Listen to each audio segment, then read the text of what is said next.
All right. Well, before we get started, man, like I said, I appreciate you doing this. Before I get Absolutely. started, yeah, man. Before I get started, I remember last time you were kind of going into your story about that commercial deal that you did off the internet and everything. Yeah, you want to get back into the same point? Well, before we do that, while I'm waiting on some people to log in and start listening, because I really want people to hear that story. Okay. Why don't you tell us just a little bit about like your market as far as the type of properties in Orlando, the average price per transaction, stuff like that. Sure. The average price in Orlando for the transaction is just a little bit over 220,000 in Mm. Orlando. Keep in mind we have a lot of smaller properties. We have townhouses and a lot of condos. Some that are less expensive, and then we our average priced home at like 220, between 220 300. It should be sold in about maybe 20 days or less right now. You have a little bit more difficult time in Orlando when you get up past 450. Uh, Mm. Anywhere from 450 to about 800,000, you're probably looking at 45 to maybe 90 days if it's priced right. Mm. And then after you get past 800, our market is a little bit slower. We don't have as high of a turnover market as Miami or other parts in Florida. Naples has higher priced properties, and that's what people expect to pay. Orlando has a lot of the Orlando has a lot of the tourists. They Mr. and Mrs. Smith come down to see Mickey Mouse with their kids, and then they all of a sudden want to purchase a property, but don't want to spend 800,000. They want to spend an investment property that they may use once or twice a year. Yeah, yeah. I mean, dude, you say like 400 to 800 selling in under 60 days or so. That's actually I wouldn't say. I mean, it can. I would say 45 to 90 days if it's yeah, priced yeah. accordingly. And it depends on the property and all that. But yeah, you can get a good priced home sold in, if it's at 550 or so in 90 days, Yeah. 556.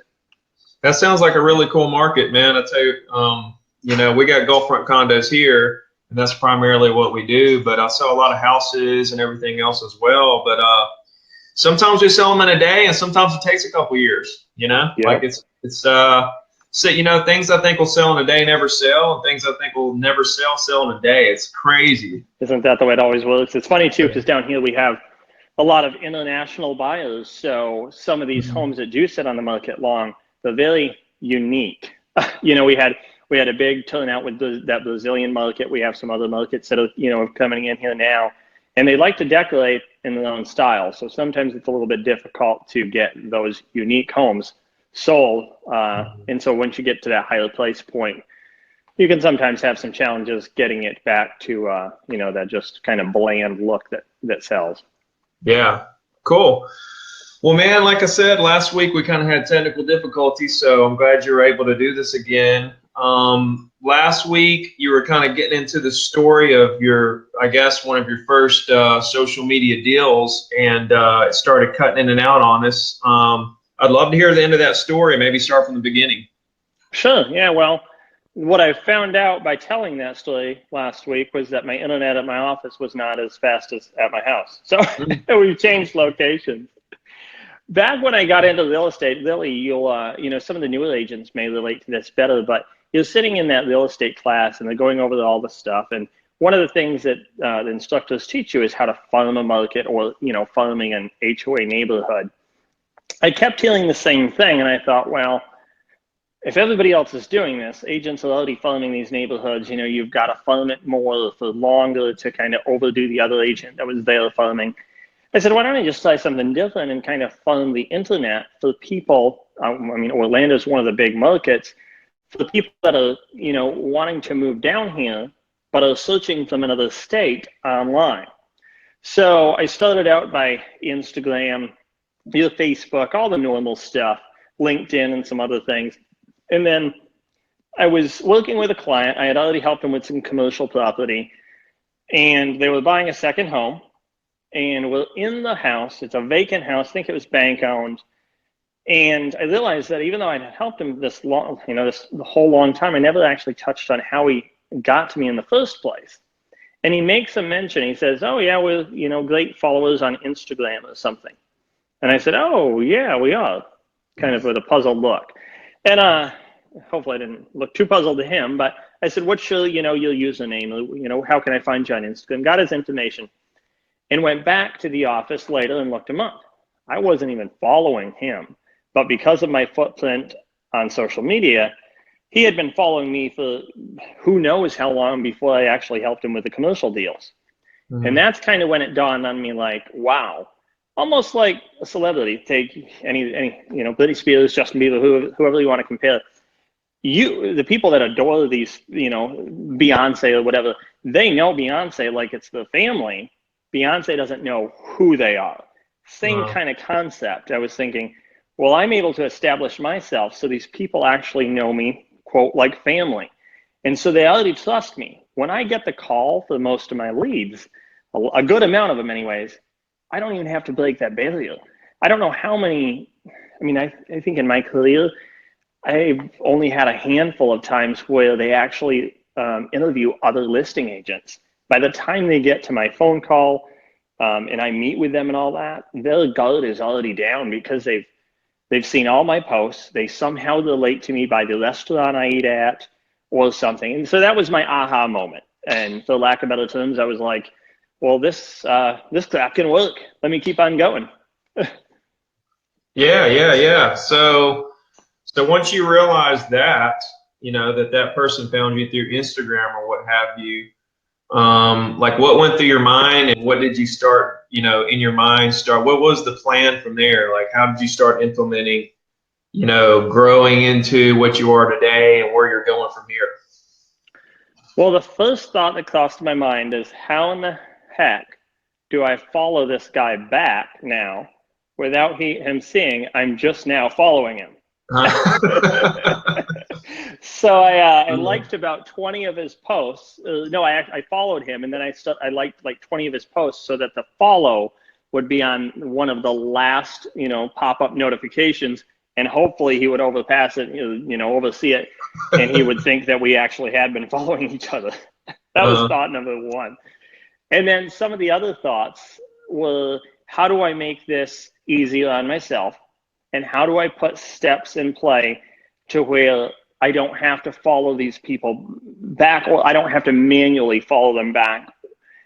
And there's a system in place that will somehow engage with them.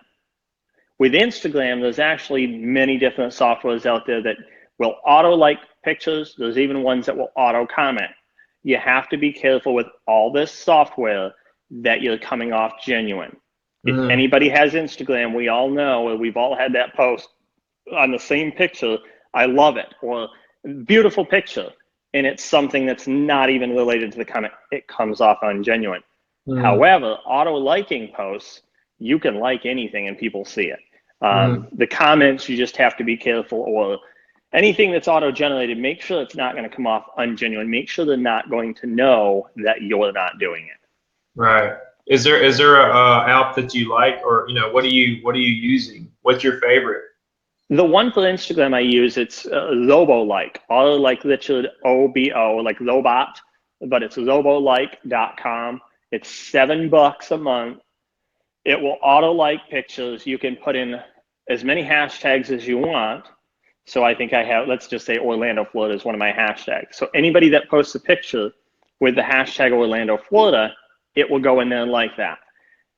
Now you can set times for that to do it. I have it run as much as it can without Instagram kicking me off, which I would, and you can set where you want it to like and all that. It's pretty easy to use. You log into the website and you can figure it out and use it. Just kind of watch what's working and watch what's not. So when you use that and it's liking, it's auto liking certain pictures that use certain hashtags that you've told it to like, what happens there? Like you like a bunch of pictures that have that hashtag, and then those people start engaging with you or start following you, or what happens? Well, it's a little bit more of brand awareness. So you're commenting on people's pictures. They're going to see, if you have a username or a picture on your Instagram, you want people to know who you are within just seconds. So my profile picture isn't me. Nobody could care what I look like. I've never had a client say, well, I'm using, I had a phone call knocked in. I've never had a client start using me and say, Daniel, I'm using you because you're so beautiful or handsome. That doesn't happen. So, I'm not that Susie that can put the picture. So I have I pay a lot of money to be with Remax, as most of us do, or the brand that you're with. And I have a Remax balloon as my profile picture. I want people to, within a second's time, know what I'm doing, trust me, and just have that instant without having to look at my profile, read through text. And when you're engaging and when you're liking or commenting on people's pictures, they're wanting to know who you are. They want to know what you do. Why are you liking the photos? If you're in those space, they want to know who you are. So they'll go to your page, they'll look at your stuff, they'll like your stuff. And in return, by the time they're there, they're going to see all the beautiful homes, all the content that you're posting. They're going to somehow, hopefully, relate to you, whether you ate at a restaurant, you took a picture, or whatever kind of content you're throwing out there. Make sure it's good, and they can relate to you when they get to your page. That's good, man. I like that. So what would you say, is Instagram like your favorite platform? What's your favorite platform right now? Favorite? Snapchat.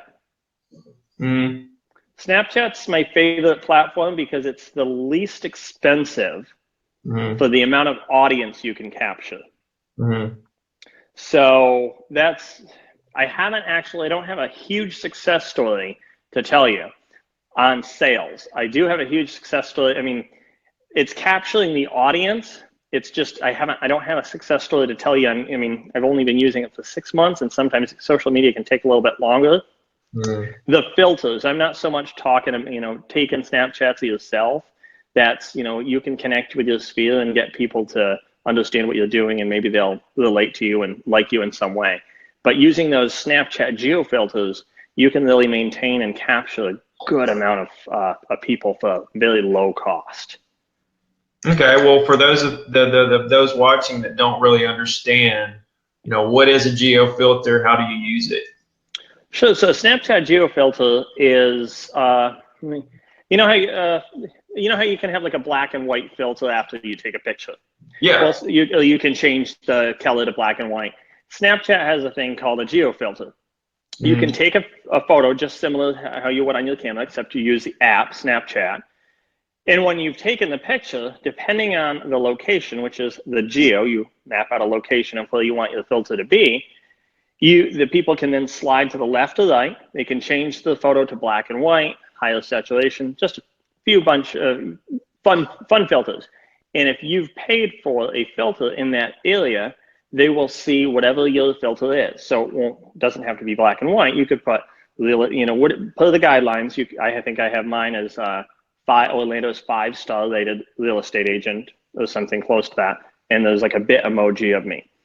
It captures a big audience, and you have to be careful of who you're marketing this to. The average Snapchat age is like 14, I want to say, to like 35.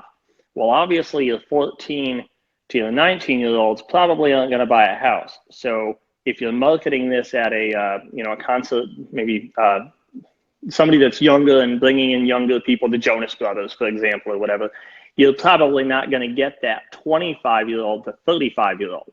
You're going to get that younger age. So just be careful that you're using the filter and where it's going to be productive. Same thing goes with if you don't want to market it to an older generation that's not going to be even using Snapchat. It's just not going to do you good. They're not going to see it. Right. So just for educational purposes here, like Snapchat doesn't let you filter down your audience like Facebook, right? It does. It gives you. It doesn't right now. Hmm? It does not right now. It doesn't have an option to filter it down based on income or age or anything like that. Not yet. Yeah. So basically, what I've done to implement the age is, I'll give you my example. There's a soccer stadium in Orlando. I don't have the actual sheets, but if I was to guess or take a really educated example, I would say the average age of somebody going to the soccer games for the Orlando City Soccer is between 23 and maybe 45. That's probably like your average age there. So it captures a huge amount. I'm talking one game for 2 or 3 hours, I'll capture like 50,000 people. It's a good amount. Now, when you say capture, is that how many people actually use the filter, or how many people saw the filter? Views. Okay, so Yep. like somebody uses the filter, and then people see their story, and they count that as a view. Yep. Similar to Okay. Facebook, if somebody was to share this Facebook Live on the story, you know how the video will say it captured how many views? Same thing. Or I think Facebook says something else. It's not views, but it's impressions. Impressions. It has 5,000 impressions and it has 200 views. Same thing with Snapchat. The uses might be 200, but the impressions still would be 5,000 because of the people that overglanced it or scrolled through the filter but didn't use it. Right. And just so everybody understands, what you're saying is that you don't have any like sales success stories out of that, but the whole point of it is that 50,000 people viewed your filter, and so now they know your name, and so it's a branding investment. Absolutely. And since I've put it up at the soccer stadium, I bought an annual filter, and almost all of Orlando knows who I am. Not that they didn't before. I'm all over the place, but it's just brand awareness. They know who I am if they didn't know who I was. It's a reminder that I'm still doing business, and it's kind of in some odd way maintaining that relationship with my sphere plus thousands that I would never be able to connect with, you know, and new people that are coming in. If you move to a new city, what's one of the first things you do? Probably go to a sports game, whether it be basketball, baseball. You want to check out the team or something like that before you move or after you move. So people see your name on their friend's story, and then they kind of see your name, and then they see your name on Facebook or Instagram a couple months later. They start putting two and two together, and then 5 years later, they get married and have a kid and go to Disney World and say, you know what, we might want to buy something down here. And then boom, they see your name again because they started following you. Yep. Once again, it kind of goes back to that. By the time they get to me, they already trust me. They, I haven't sold a house for them. I haven't sold, haven't helped any of the friends or family, but they've seen me so much. They see the reviews, they find me online and they just see that it's reputation, and they already trust me. They don't really interview other agents, and it's kind of where I'm at. I kind of go in with not being so confident, but they're just confident in me, and it works out really well. And I get, giving back the same service, and it's a good relationship. Yeah, we kind of have we have similar businesses, just built differently. I've done cold calls, and I'll cold call somebody 10 years ago. I'll get their email. I start sending them emails, and then 10 years later, they'll call me. They won't interview any other agents. They already know me and trust me, but I don't necessarily remember them from 10 years ago. So it's a little similar. Exactly. I don't know how many times. Most awkward part of my job, I do a lot of condos and high-rises and stuff in downtown Orlando. Getting on an elevator on the 28th floor or 25th floor with somebody else in there and them saying, how have you been? You've got a lot of floors to come down to have an awkward conversation. It's, how's work? How are you? How's the family? Everybody has a family of some sort. Everybody has a job, and you try to regulate it. But yeah, same way. They don't know. I don't necessarily know who they are, but they know you, and they trust you. Yeah. So guys, we're on the show today with Daniel Wilson out of Orlando. He's with Remax down there. He's built his entire business on social media. If you have any questions for him, feel free to comment. So we are answering questions today. This isn't just a show where I'm interviewing him. It's a live Q&A as well. So you built your business online with social media and everything, but you don't do it like the traditional way where you pay for leads, or you don't do Facebook ads for leads or stuff like that, do you, or don't you? I do Facebook. No, I don't do Facebook ads for leads. I do use some marketing. I don't, but not a lot. Anything I do is very low cost. I mean, you don't do Zillow and stuff, and I don't. lead sources? And I'm sure people will disagree with me. Zillow's great, but you got to pay them a lot of money. You know, I think I would say average, you pay Zillow $2,000 a month, you can make 12,000, or maybe more. I'm sure there's agents that will disagree. Maybe pay less, get more. But that's what I found. You got to pay them a good amount of money. You can't spend $100 a month on Zillow and get much of a return, if anything. I'm able to spend that $100 somewhere else that's more productive, whether it be the $7 for the auto liking on Instagram or the Facebook stuff and all that, and I generate good quality leads from it. So call me frugal in the pricing. I just don't want to spend $2,000 a month to net 10. Seems ridiculous. Yeah. I tried the Zillow thing for maybe 6 months, maybe 5 years ago or so, and you know, maybe it's just my area, but the quality of the leads just weren't. You know, it was starting to really bog me down from what really works for me. So.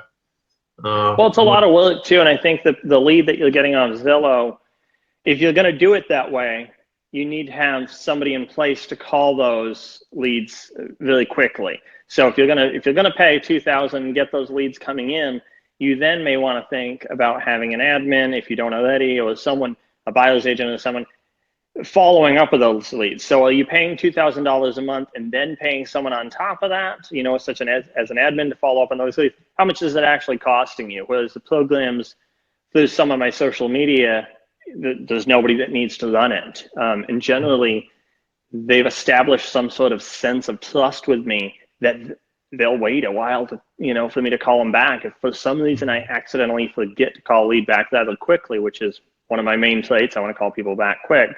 But I have sometimes forgotten and called them, you know, the next day or 6 hours later, and they're still like, "Oh, we were just going to wait for your phone call."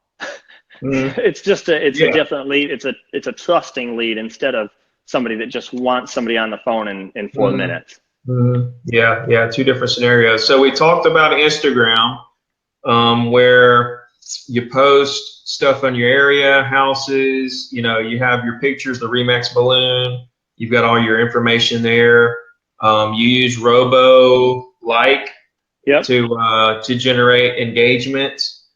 Snapchat, you use geo filters. It's really cheap. There's a lot of attention there.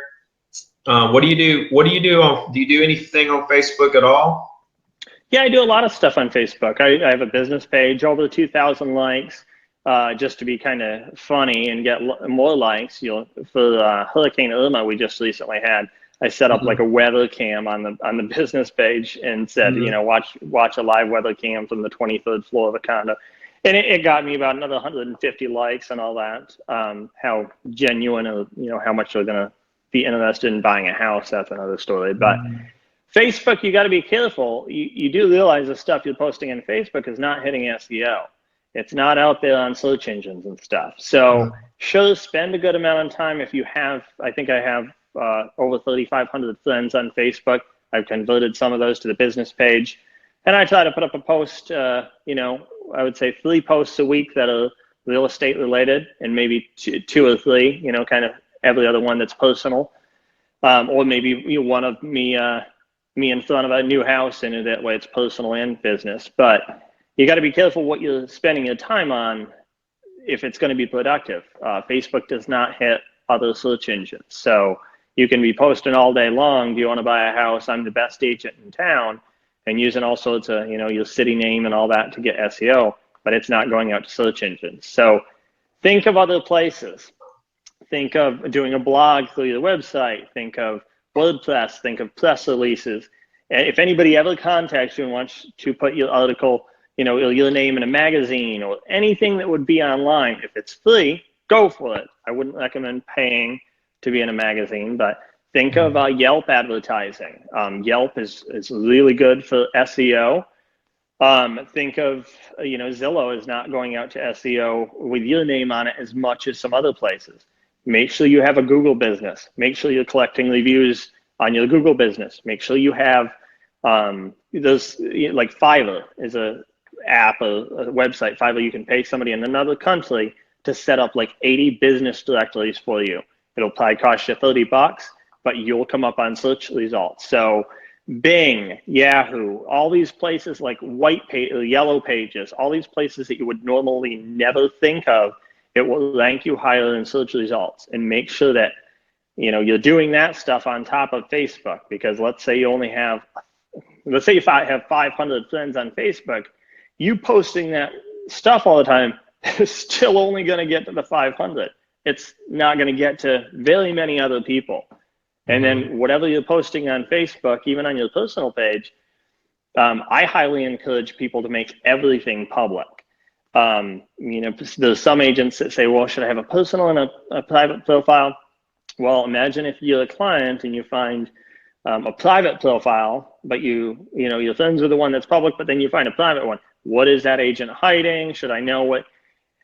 Anything I post on social media is all public, and they could play it in my church. Anything that's on Snapchat, Facebook, on and on, Instagram, all that stuff. It's all appropriate stuff and things I would want all my clients to see.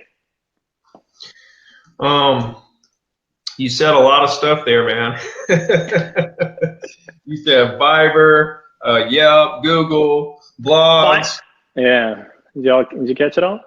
Yeah, I wrote it all down. Hey, I took an Adderall before I came in here. I'm ready.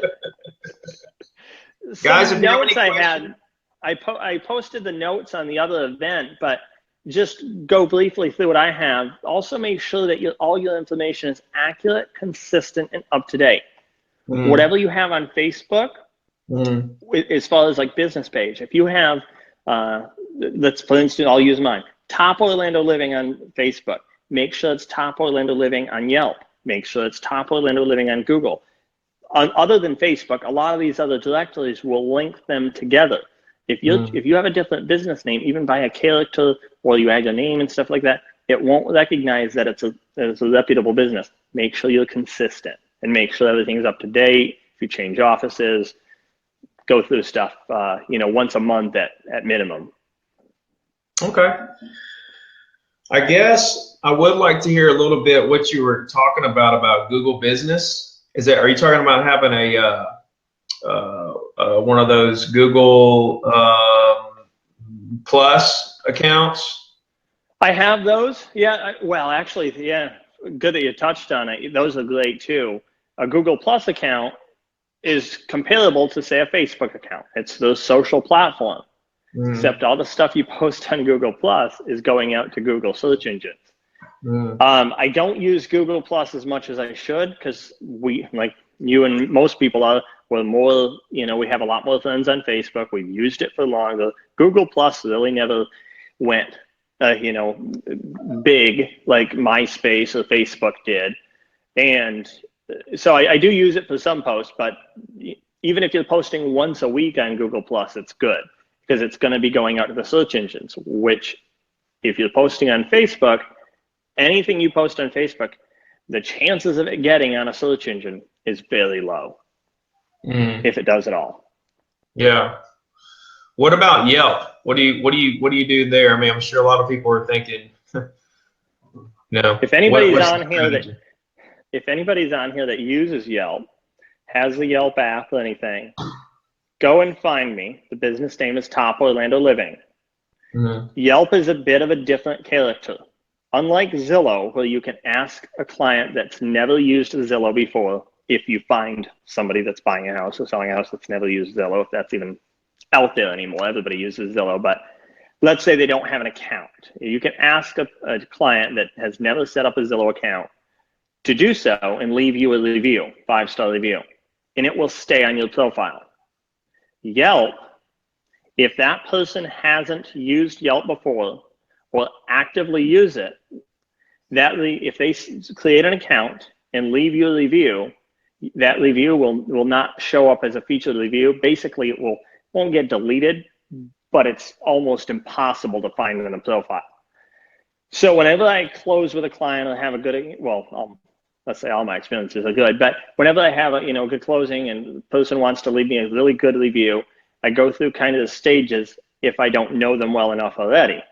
Do you use Yelp? Do you have Yelp? Because it's great for SEO. If they do, I ask them to leave the review there. I don't ask for reviews on Facebook. In fact, you'll notice my Facebook business page doesn't even have an option. It doesn't go anywhere. And how reputable are they? Almost anybody. You could create a profile now. It would take you 5 minutes, and you could leave me a 1-star review, and it would stay. I don't think people trust them. I don't think it's really that reputable. It's another place to collect them, but it's just not useful. I think Zillow is one of the top, and for me, Yelp is another one. If most of the times the people, a lot of times down here, we have different generation and all that, but we don't have the baby boomers or the millennials. So some people don't always use Yelp or have it. So automatically right after that, it's Zillow. Collect the reviews on Zillow, or if they don't want to do that, do you have a Gmail account? You've probably been sending them paperwork, so you know where the email address is at, if it's Yahoo or Gmail or whatever. If they have a Gmail address, just ask for a Google review, because that's going to be out on SEO. That's good stuff, man. Collect reviews, make sure they stick. The other thing with Yelp, really quickly, just to touch on, if you go to my profile on Yelp, leave me a 5-star review. No, but click on the photos. You'll see that there's like 2,000 plus photos, business photos, that I've added to the profile. The reason why is I add these photos, and then I add SEO keywords or the caption of the photo. Yelp pushes all that out to the other search engines. Same thing with Google. You set up a Google business account with, say, 5 Guys Burgers and Fries or whatever. The worst thing you can do is just set that up and not collect reviews or post any photos. All the photos you're posting on these business sites, any business site that you can post photos on, do it. And make sure you add a caption. I would add your name, your phone number, the location of where you're doing business, and I would add something that people search for. Think of you when you're trying to find a 5-star restaurant in Orlando if you don't live here. A 5-star restaurant in Orlando, Florida. Same concept. Best real estate agent in Sandusky, Ohio, or wherever you're at. Man, you're gonna have to slow down. I'm gonna have to hire a whole new position here to handle all this stuff. Hey, I have enough therapists. You want one of mine? Hey, I got a question here. Tim Newman. He says, what do you think about using videos versus pictures on Facebook or other social media? So what's your thoughts on video versus pictures? Video wins all the time. So video is great. Absolutely use videos. Pictures are amazing as well. Versus Facebook and other social media, Facebook doesn't go out to SEO very well. You may find some of your posts out on search engines, Yahoo, Bing, Google, and all that. You may, but you're not going to find them as much. So post, even though you have no friends on Google Plus, that you have no following, all that, post it on there. Just copy what you posted on Facebook, post it on Google Plus, post it on Yelp, post it anywhere you can post it, and just make sure it's appropriate.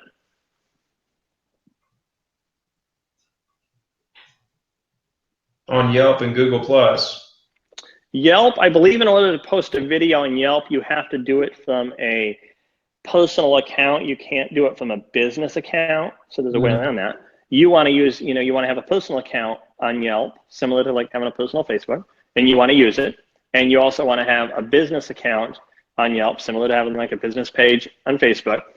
If you go in under your personal page or your personal Yelp account, I believe you can upload videos, but for some reason on your business profile, you can't upload videos, only photos. So make sure that whatever you have on personal accounts, whether it be Facebook, Instagram, especially Yelp, if you had a bad experience at a Chili's and you're voicing that experience, whether it be on Facebook review, Yelp review, nobody wants to hear that. Just cut out the negativity. That's like complaining about Hillary Clinton losing or Donald Trump throwing paper towels. Nobody wants to hear it. Keep it to yourself. So like when you like do a negative review, you're saying that, what's that? Don't. I know, but if you did, delete you're saying that everybody will see that. Not everybody, they can. You're just saying don't be a negative person, period. No, I'm saying don't leave a negative review. Because people will see that. People don't want to see negative stuff. Right. Yeah. I mean, for instance, you have a bad experience with another agent, you go on, leave them a negative review. It's not going to get anything positive out of you. It's going to show that you had a conflict with a business or a person, whatever that shall be, and it will just lessen your credibility. Don't leave a negative review. If it's, I wouldn't. If it's constructive, just don't leave like a 1-star review at a Chili's because they didn't bring you the chips and salsa, or it took 20 minutes to get the bill. It just discredits you and kind of makes it look like you're complaining, and who wants to work with somebody that's going to complain or have issues with anything? You have issues with other places. People don't want to do that. Oh yeah, for sure. I'm all about not complaining. If something happens at a restaurant, then I just complain in my own head and then move on. I was just wondering what the technical theory or reason was. Like that other people can see that you did it, and then they think, oh, that's a negative person. Or I was just trying. I would say the whole thing with social media and putting yourself out there public and all that is you want to relate to people, but you don't want to relate to people that have had a negative experience. You don't want to relate to people in a negative way. Think of a celebrity that went, on a cruise ship and comes back and is in a news interview and is complaining about the cruise ship and people that were helping him. Are you watching that interview, or are you watching the interview about the celebrity that was in a car accident and this heroic person, helped them out of the car accident? It's the amount of gain that you're going to get from it. You're not going to get a whole lot of gain from that bad experience. Yeah. Oh, for sure. I mean, nothing good ever comes out of that. John Ward is asking you. He's wondering about, is Twitter a good platform for business posts? Depends on your industry. I think Twitter can be amazing for commercial real estate agents. Absolutely. Residential real estate agents, personally, I don't use Twitter as much as the other platforms. I use it when I need to get in touch with somebody at a corporation, whether it be a mortgage company. I've used it for that when I've had something going on, talking about leaving negative stuff. But if I need a result from a corporation, I generally can get it quite fast. So my thought is, if you're in commercial or a different style, of real estate, or investing, flippers, real estate investors, all that, or coaching like you are, Twitter is a great platform. Do I think it's the right place to get the first-time home buyer at $250,000? Probably not. Mm-hmm. But Twitter is better. I would say Twitter is better at SEO than Facebook. Facebook's just terrible at getting out to search engines. Interesting. They want to keep it all in-house, kind of like they don't want you to use YouTube. They want you to use Facebook video. Right. They want to take everything. What's this Facebook Watch? Is this like a YouTube type thing? Say that again. Hey, have you heard about the Facebook Watch?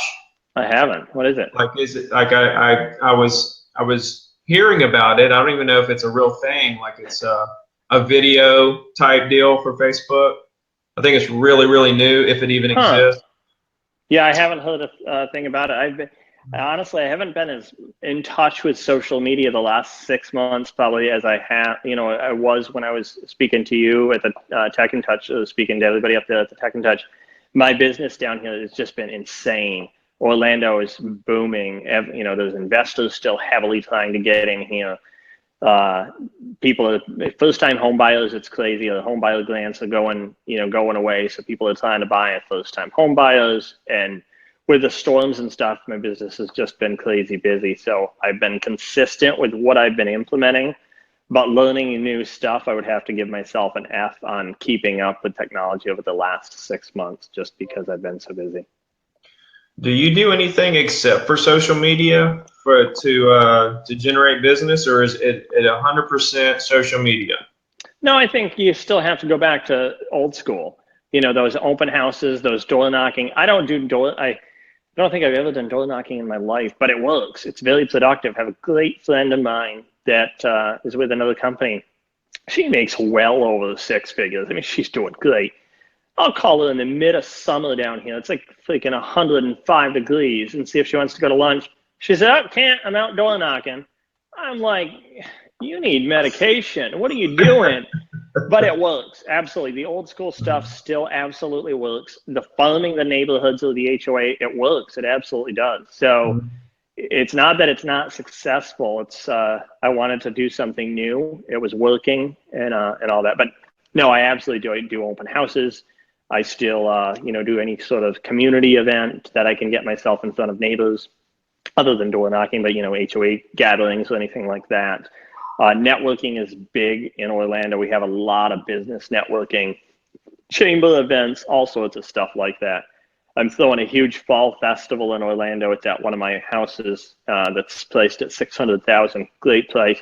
Bringing in, I thought of how long it would take to actually grow corn and cut a maze, but it would take too long. So bringing in a huge inflatable corn maze for the kids, just doing it all out, making it a little bit more social though, instead of like an open house. I mean, Yeah. how many people actually think that an open house is a lot of fun to go to? So Right. I make it more. Any of the events I have, I make a little bit more social. And whenever you Except can for out there in California, man, they spend like $100,000 and do like a real party out there. Well, I find whenever you can get a large number of people at whatever you're trying to do, if you're trying to coach and you can get a large number of people there, or if you're trying to sell a house and you can get a large number of people there, doesn't necessarily matter. If you can get people there, you'll get a result. Right. So you do open houses, you do Absolutely. like community events, and you do through social media, the stuff that's worked from the beginning. You haven't necessarily kept up with all the new algorithms and all the new stuff coming out. You just kind of felt into your zone and just kind of that's your three things: open houses, community events, and social media. So do you do like mail outs, farming? Do you do emails? Do you do phone calls at all? Phone calls, yeah. I think everybody has. Cold calls. Cold Oh calls. God. I mean, you No, got to talk to people to sell. So I mean, I know you're talking to people, but like, have you ever done a cold call in your life? Oh, dude, I used to manage sales offices. I've done cold No, I calling. mean, like for real estate though. No. Yeah, I mean, I'm just wondering. I really want to understand because it's amazing to me, that it really like sheds a light for me to see a guy like you, get where you're at, just really all social media. I mean, the open houses and the community events kind of add to it, but really the base of your business is social media. Well, you got to understand, you're saying social media, and people might think of that as one thing. Social media =, is the internet. So stop just for a second and let's look at how we go grocery shopping, or how we get stuff how we get stuff. If I wanted a new TV, how are a lot of people going to get that? So the internet, almost everything online can be considered social media. So even though you're saying social media and sticking it like, oh, it's such a small piece, social media is the internet. And the internet is, it's huge. So I'm farming, I'm doing all that stuff, but instead of spending 35 or 66 cents a piece on a postcard that's going to go out to one HOA, I'm going to narrow it down on, interest, likely to move. I want to make sure that 66 cents or whatever it is, 35 cents, to get to that one person is the biggest reach. I'm not just going to mass mail out stuff that's going to cost me 35 cents. It's going to go to people that just bought a house and moved in last month. Now, of course, it's back to the whole idea of if you can reach people, something will happen. It's the same concept. If you reach people, something will happen. Maybe they have a friend that's moving down too, But I want to be more productive with that, and I want to narrow it down more. So social media is the internet, and the things I don't do are door knocking, cold calling, and doing out mailers. But do we read the newspaper that gets thrown at the front door now, or do we look at the newspaper online now? Same thing, just different concept. Sure. Bobby Leach has a question that I'm kind of wondering myself. If you had to pick two, I'm guessing platforms, which two would you focus on? Facebook for ads. Facebook, that goes down to narrowing down, your target market. Facebook is fantastic for ads. So I would absolutely continue to use ads with Facebook, and I like Instagram. Well, if I had to, I would do Facebook and Snapchat right now. Snapchat being, well, I can't say that because I don't have a result, but equal. I'm getting a huge amount of views and just brand awareness through Snapchat, but I don't have a success story. So I wouldn't say that I'd put that over Facebook, but I spend a lot of time on that and using it. So, and I have results with Facebook, so I have to say that they're about equal, Facebook and Snapchat. So Instagram would be number 3? Yeah, I mean, if we're only picking 2. Ideally, I probably would have about 70. So with Instagram, Facebook, Snapchat, are they kind of in a league of their own and everything else is far behind? Everything else. No, I mean, I think Google is great. Google, doing your Google business is great for SEO, collecting reviews there. I love Yelp. I have to say, they don't pay me to say this, wish I did. Love Yelp. I get great. When I get a lead from Yelp, it's an amazing lead. People that use Yelp are not on there just screwing around. People on Zillow are screwing around for trying to, find a house. Similar to like a lead that goes into a car sales dealership, I would say Zillow. I don't know, for me. I'm not a huge Zillow fan. Great for SEO though, collect your reviews, and people will get to Zillow, and if you have a listing and they click on you, you want to have a good amount of reviews on there that they call you instead of somebody that's paying. Yeah, that's interesting, man. I remember you telling me about Yelp. I think I went to Yelp.com and that was about it. So I'm going to I went and looked at the postcode turner at the Walgreens, and that was about it too. I was going to mail them. I couldn't find stamps. I'm going to implement some of this. There's an argument for everything, I think cold calling is still very successful. It kind of goes, you obviously have much more knowledge about this than I do, but it goes back to the amount of people you can reach. If you're on a dialer system and you're dialing, I don't know, how many people can you dial in an average session per day or whatever, 100, 2, 3? You can dial 100 in about an hour to an hour and a half. So same thing, if you can, you're not necessarily reaching them all probably, but if you can, right. If you can dial out 100 numbers, you're going to get something. You'll talk to 20 to 25 people in that hour to hour and a half. I mean, that's property owners that may want to buy or sell. Yep. It's huge. Yep. Yeah, so, the old saying, sales, it's a numbers game, and I think it is. I don't want to say I'm lazy. I'm just a little bit more focused is what I would call. I would use that word, focused, because I want the lead. I want my time that I'm spending 20 minutes on the phone. I'd rather talk to the lead that's serious but just wants to get to know me and talk about where they live. So I don't know. Not to say that cold calling wouldn't be that, but I think I'm assuming that cold calling, you might be making a lot of chit chat and wasting that time, but I'm not the expert there. I think and one reason why I like you a lot is because you're a prime example of what I always say about everybody kind of has their own way, Yep. Like real estate, the way people succeed in real estate is like a fingerprint. Everybody it's a completely different setup and business model, and people find what works for them.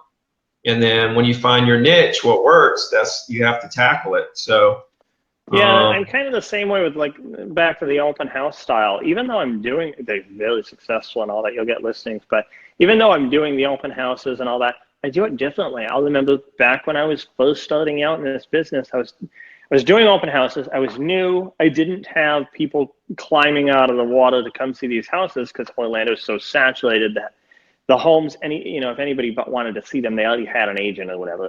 It's not like we have a ton of people driving around, just aimlessly, especially not at a higher price point. So I changed it and I said, well, I'm new in real estate. I have a great amount of friends in a good sphere. Why don't I promote the heck out of it on social media? And I did Sundays, like a Sunday fun day, and I would have mimosas. So I had this one friend, she's a great friend. She's 45, 50 years old. And she would always come to my open houses because I had mimosas.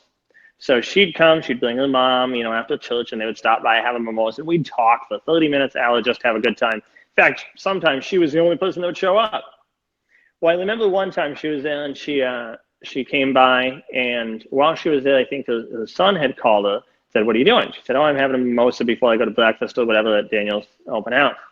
So his son said, "Oh, let me stop by." Son stopped by and he bought the house. He would have never been there if it wasn't for that. So I make it a little bit more of a social gathering. Same thing with the cold calling. It's, you know, if you can get people, it will work however you want to do it. Yeah. Let's see. And I don't really know how you're going to answer this one, but Karen says that I guess she wants to hear about an example of a Facebook ad. I guess maybe you can touch on, you know, maybe your theory of a Facebook ad or something of that nature. Let me see. What do you think about? Oh, I don't see that question. What was the question again? Like exactly? Like she just says example of a Facebook ad, question mark. Like what's a good like format of a Facebook ad for you, or what are you trying to accomplish? Are you trying to build brand, or are you trying to get a lead, capture a lead? I would say back again, kind of to everything that I do. I want people there. I want likes and I want comments. However that is, a lot of times I'll just use something that will catch the people's eyes. And if you have on a Facebook ad, if you have, you know, 100 likes on it, or 15, 20, 30, 60 comments, something will come of it. Right now I have a Facebook ad going on for an event that I have, a fall festival thing there, and there's already like over 100 people interested. Keep in mind, this is just a $600,000 home, so I hope to God I don't have 2,000 people show up. But you'll get, you know, if you can reach people, something will happen out of it. So a lot of times money will catch people's eyes, you know, the whole first-time home buyer credit programs or homestead exemption tax credits, you know, where, you know, wow, don't forget, next month is your last date for the homestead exemption. You know, do you want to save, you know, 2,500 or whatever, just something that'll catch people's eye, and, you know, or ask a question at the end. You know, we love this beautiful blue paint that our client just painted. What do you think of it? Or would you choose a different color? Something that will grab attention and engage people. You want engagement on the internet. I would say just try things until you find something that works. Yep. You know, just try a bunch of different things until you find something that works. And the great thing too with social media is you don't have to spend a lot of money. You can try 10 different ads and still spend $15. Yeah. And you'll get, you know, your engagement on one of them might be double, triple, whatever of the other ones, and just go with that flow and invest more money in that and what's working in your market.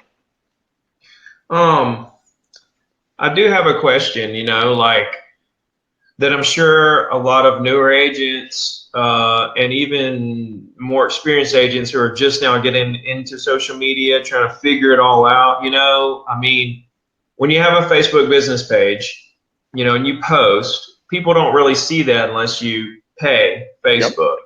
Yep. You know, and I know a lot of people, you know, even Instagram is really hard. If you have 500 followers or 1,000 followers or less, you know, you may get 10 likes or 2 likes or 15 likes. And Instagram is a much more organically driven platform. It's really hard to grow a following there.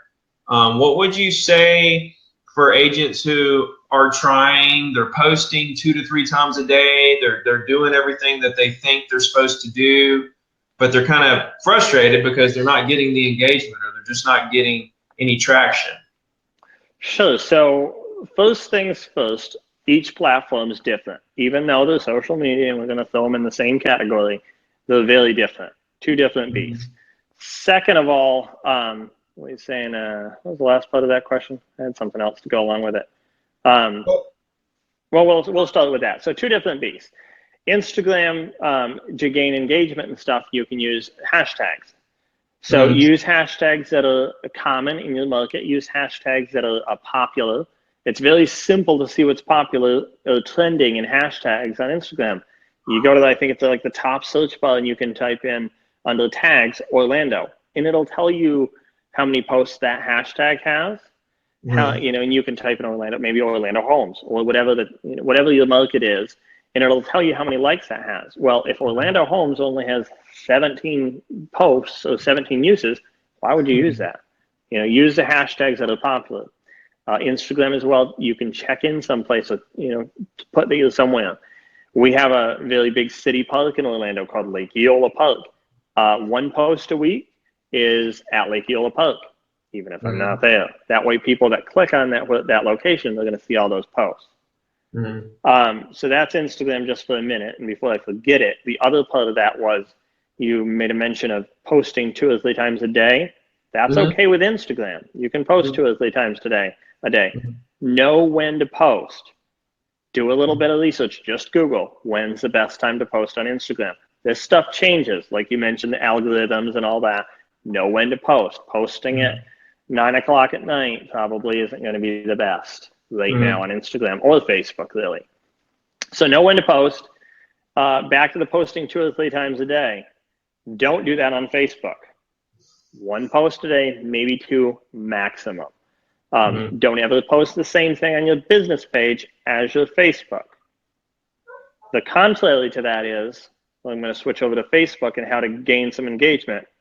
Once a week, you're able to post something, well, you can as much as you want, but what would be smart is once a week, you can post something on your business page and then share it on your personal page. People will be okay with seeing the same post on both pages, maybe once a week. Don't do that every day. They're going to unfollow you.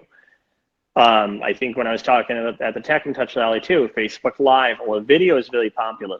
Start that video if it's something popular, like the Hurricane Irma cam. I did that on my business page, and then I shared it to my personal page. So that way, whatever, you know, if you have something that's popular or that will trend, put it on your business page because you only have a few likes, and then share it onto your personal page. That way it goes out to your whole sphere of personal friends, even if they haven't liked your page. In return, people will start liking your page. And then, you know, the Facebook, just to gain engagement, get out there and be social. I mean, you have to have friends on Facebook to get anything from it. And if you're a hermit crab sitting inside with only 25 friends on Facebook, it just isn't going to be productive. Maybe you should do mailers or, you know, cold call. So grow your like personal Facebook friend base, you mean? I mean, that will help you. Yeah, absolutely. You can, I mean, you can convert those personal friends over to your business page sometimes, just simply by clicking invite to your business page. And then also you can, you know, every other post, or maybe 2 posts a week, you can put up something about your business on your personal page. People that have 5,000 friends on their personal page, you think they're going to, I mean, that's just a bigger sphere. That's like having an Italian family. You have a bigger sphere versus, you know, it's a single person. Well, man, guys, if you have any more questions, please type them down below. This has been awesome, man. Like I said, I've actually learned a whole lot today. You know, just a refresher on a lot of stuff. You've already really told me most of this stuff, but I like the robolike.com. That's you can use that for Twitter too. Like I said, I don't use it too much, but if you're an agent and you're watching this and you love Twitter and you've got all those methods down, it'll do the same thing for Twitter. Does the robot like? Does it also comment? No, well, to my knowledge, it will only like. I know it will only like on Instagram. Which really you don't want to comment because, like you say, it'll seem ungenuine on a lot of posts. So yeah, and what I've noticed with some of the auto commenting sites is they will post like on 2 different pictures within the same amount of time frame because they're using the same hashtag. So if one person, let's say, posts 2 different pictures, but at the same park or using the same hashtag, you know, even if you went with something generic like a smiley face, well, you posted on photo number A and then, you know, posted on photo, it's just ungenuine. There's really no way to make that genuine. You could do like nice post, but you say that on both, it's like, okay, they're both nice, that's weird. So is that an app or just a website? Website, yep. Okay. Robolike.com. I would say some takeaways. If you don't have a business profile on a ton of, you know, business directories like Yelp, Google, Bing, Yahoo, you know, all, and just type into Google business directories or, you know, free business directories. It'll bring up a bunch of them. even though you don't use it, doesn't mean the client that's flying in from Tennessee or flying into you to see you from Orlando, their favorite search engine might be Bing. I think I've been on Bing maybe 5 times in my life. Right. But Karen has a question about Facebook business page. What about giving away a golf cart if they share and like? you can do that. You have to make sure you're within the guidelines. Facebook has certain guidelines on giveaways. So just be careful that you don't boost this post or get a lot of momentum going and then you're not following those guidelines. I don't do a whole lot of giveaways, but I mean, other businesses do, and it works very well. So be a little bit outside of my knowledge base, other than the fact that there are a lot of strenuous guidelines and rules for doing that on Facebook, as they are, on Instagram and some other platforms. I've done some giveaways. I've done some giveaways, some restaurant gift cards. I've had a lot of engagement with those posts. Now, when you say guidelines, if something happens, Facebook will just shut you down, right? They'll just delete the post for you. Generally, they'll just delete the post. Yeah. Yeah. So, and I haven't done a giveaway in maybe a year or so, and I remember there was some difficulty in doing it. Since then, it may have changed just a bit, but there are some guidelines to that. Like I don't think you have, I don't know, something you don't think the people have to like it in order to be entered. You have to have another method for them to enter other than just liking or share. There's stupid rules and guidelines that, maybe it's better to ask for forgiveness or just hope you don't get caught. Yeah. Well, man, like I said, I really appreciate this. You got anything to end us out with? I would end you out with, so everybody has an extra hour a week, right? Whatever platform you're not on right now, if you're not using Snapchat, or if you're not using Yelp, or if you're not using Instagram or LinkedIn or whatever it is, whatever you're not using, choose the one that you think is just pointless. Spend 1 hour a week for the next 6 weeks on it and see what you think. I like it, man. I like it. It's a challenge, and it certainly won't hurt anything. It's going to waste an hour a week. You probably spend an hour a week, doing something stupid anyway. Yeah, that's great, man. That gives everybody a call to action, something to take with them. So, Is there anything I can do for you, man? Send me that restaurant gift card. No, I'm just kidding with you. Yeah, anybody that's watching, I'm always welcome to take phone calls, video conferences, any questions, inbox me. I love receiving 5-star reviews on Google or Yelp or Zillow, and agents can't leave them on Zillow, agent to agent. So if you want to spend any time with me or have any questions, anything I can do to help anybody else, including yourself, Becky, or whatever, ask other people to leave you reviews. And so that's the only thing I'd ask. And it's also a great way for you to build up reviews if you're starting as a new person to use Yelp or Google. Ask your lenders, ask your title company, and all that. So I'll leave you with that. Yeah, leave me a review either on Google or Yelp, and I'll do the same. And just so you guys know, I met Daniel last year in Biloxi. We both did a talk at Tech and Touch for Remax, and the guy has just always been willing to share and give. So just great guy. We appreciate your time today, man. 2 birds of a feather flock together, Ricky. Stay cool, buddy. Thanks so much. Have a good day.